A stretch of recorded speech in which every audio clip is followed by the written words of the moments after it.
భారత్ పాకిస్తాన్ దేశాల మధ్య ఇప్పుడు గురువారం రాత్రి నుంచి కూడా యుద్ధం కొనసాగుతున్నటువంటి పరిస్థితి. భారతదేశ సరిహద్దు నగరాలపై అయితే దాడులకు ఇంకా కూడా పాల్పడుతోంది.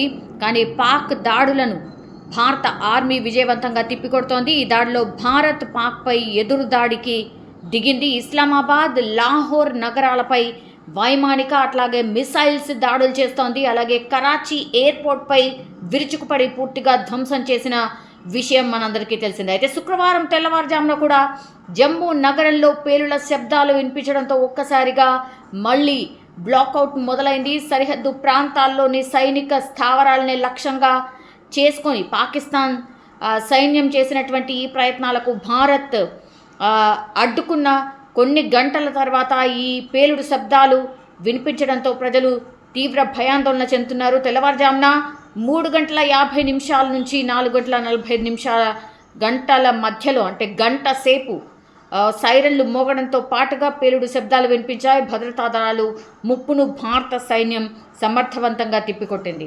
దీంతో స్థానికులైతే కాస్త ఊపిరి తీసుకున్న సిచ్యువేషనే కనిపిస్తోంది.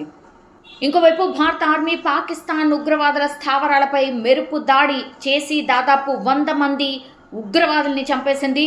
ప్రతీకారంగా పాకిస్తాన్ ఆర్మీ డ్రోన్లు, మిసైల్స్తో విరుచుకుపడుతోంది. ముఖ్యంగా జమ్మూ ప్రాంతంలో పాక్ ఆర్మీ ఈ దాడులు చేసింది. ముందస్తుగానే ఆర్మీ, స్థానిక పోలీసులు ప్రజలను సురక్షిత ప్రాంతాలకైతే తరలించిన పరిస్థితి. రాత్రి మొత్తం ఈ దాడులు కొనసాగితే భారత ఆర్మీ ధీటుగా ఎదుర్కోవడమే కాకుండా ధీటైన సమాధానం కూడా ఇస్తూ వస్తోంది. నిన్న రాత్రి పాకిస్తాన్ డ్రోన్ దాడి విఫలమైన తర్వాత పరిస్థితిని సమీక్షించడానికి ప్రస్తుతం అయితే జమ్మూ కాశ్మీర్ ముఖ్యమంత్రి ఉమర్ అబ్దుల్లా తెల్లవారుజామున జమ్మూకు బయలుదేరారు. జమ్మూ నగరం డివిజన్లోని ఇతర ప్రాంతాలపై కూడా నిన్న రాత్రి పాకిస్తాన్ డ్రోన్ దాడి చేసిన వాటన్నిటిని కూడా విఫలం చేసింది మన ఆర్మీ. సో ఇప్పుడే జమ్మూకి నేను బయలుదేరి వెళ్తున్నానంటూ ఉమర్ అబ్దుల్లా ట్విట్టర్లో పోస్ట్ చేసిన సిచ్యువేషన్ అయితే కనిపిస్తోంది.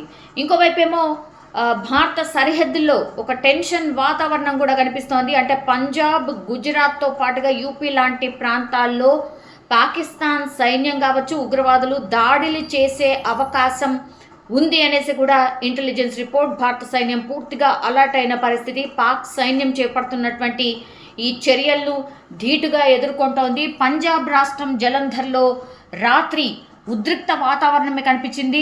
ఎందుకంటే అకస్మాత్తుగా డ్రోన్లు కలకలం రేపాయి. భారత సైన్యం వాటన్నిటినీ కూడా నిర్వీర్యం చేసినటువంటి పరిస్థితి అధికారికంగా మన వాళ్ళు చెప్పిన సిచ్యువేషన్ అయితే కనిపిస్తోంది. ఇంకోవైపు ఏమో వైమానిక దాడులు జరుగుతూనే ఉన్నాయి. ముందు జాగ్రత్తగా రాత్రి పఠాన్కోట్, అమృత్సర్, జలంధర్, రూప్నగర్, ఫాజిల్కా అండ్ లుధియానా, హోషియార్పూర్ మరియు సాహిబ్జాదా, అజిత్ సింగ్ నగర్, కేంద్రపాలిత ప్రాంతం చండీగఢ్తో సహా చాలా జిల్లాల్లో విద్యుత్ సరఫరాను పూర్తిగా నిలిపివేసిన పరిస్థితి. పఠాన్కోట్ జిల్లాలో రాత్రి భారీ పేలుడు శబ్దాలు వినిపించినట్టుగా కూడా స్థానికులు చెప్తున్నారు. ఈ ఘటనను అధికారులు అయితే ఇంకా ధృవీకరించిన పరిస్థితి అయితే కనిపిస్తోంది.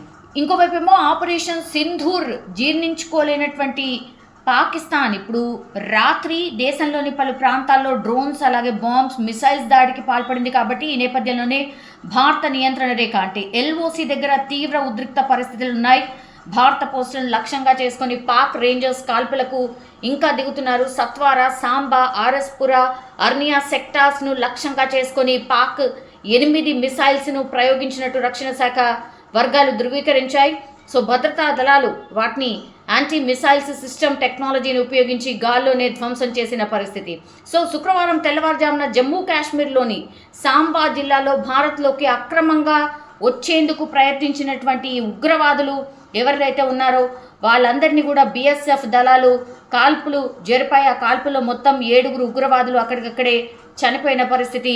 సరిహద్దులో పాకిస్తాన్ డ్రోన్లతో దాడులకు పాల్పడిందన్న భారత ఆర్మీ అధికారికంగా ధృవీకరించింది. జమ్మూ కాశ్మీర్ నియంత్రణ రేఖ వెంబడి అయితే కాల్పుల విరమణ ఉల్లంఘించిందని సోషల్ మీడియా ప్లాట్ఫామ్ ద్వారా కూడా పూర్తిగా స్పష్టం చేసిన పరిస్థితి.